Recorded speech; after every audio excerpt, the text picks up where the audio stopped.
I feel like it's almost like White House reporters are trying to uphold this sense of decorum, this sense of what they see as professionalism, and just asking questions. We're not fighting with the president. But if the president is acting in a truly inappropriate way and dismissing and attacking reporters in really ugly personal ways, I think reporters can respond and say, Mr. President, that's inappropriate. Now back to Epstein or back to whatever the issue is. Why do At you least register their disapproval rather than seeming like they're just doormats and are just accepting it.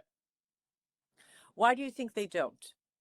I think journalists, especially kind of White House reporters who are trying to be seen as fair and neutral arbiters, are so concerned about uh, being seen as partisan and being seen as we're pushing. We don't want to be seen as pushing back against the president. But in this case, it's not a partisan issue.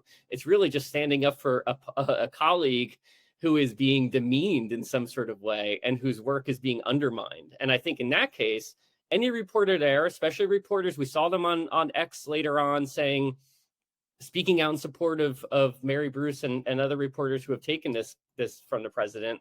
We see them, giving them their due on X, but in real time, it would be good for someone to say, Mr. President, it's incredibly inappropriate for you to say this about a colleague. Now, we want to ask you questions about matters at hand, about the economy. I think you make a fantastic point. And the other thing is, I think it's important for their news organizations to speak up formally.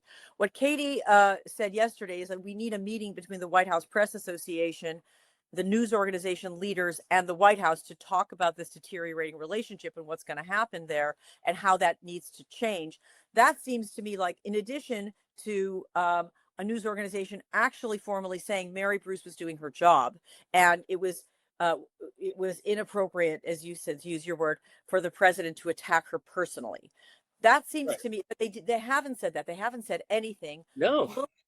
Bloomberg put out a statement because their reporter was called Piggy, as you know, and it was kind of a statement saying, we believe in reporting and doing our job. I really think they need to be more specific, because this is abusive. I think that is not an inappropriate word. It's abusive. Yeah, and I think sometimes journalists in Washington take this Marty Baron mantra from 2017, where he would say, we're not at war with the White House, we're at work. And that's, in a lot of ways, that's a good thing. You want reporters and news organizations to be focused on matters at hand and not get distracted.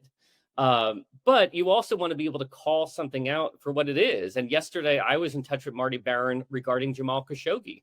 And Marty Baron, who's no longer the executive editor at the Washington Post, he's a legendary editor. He was very quick to say that Donald Trump's comments about Khashoggi were a disgrace.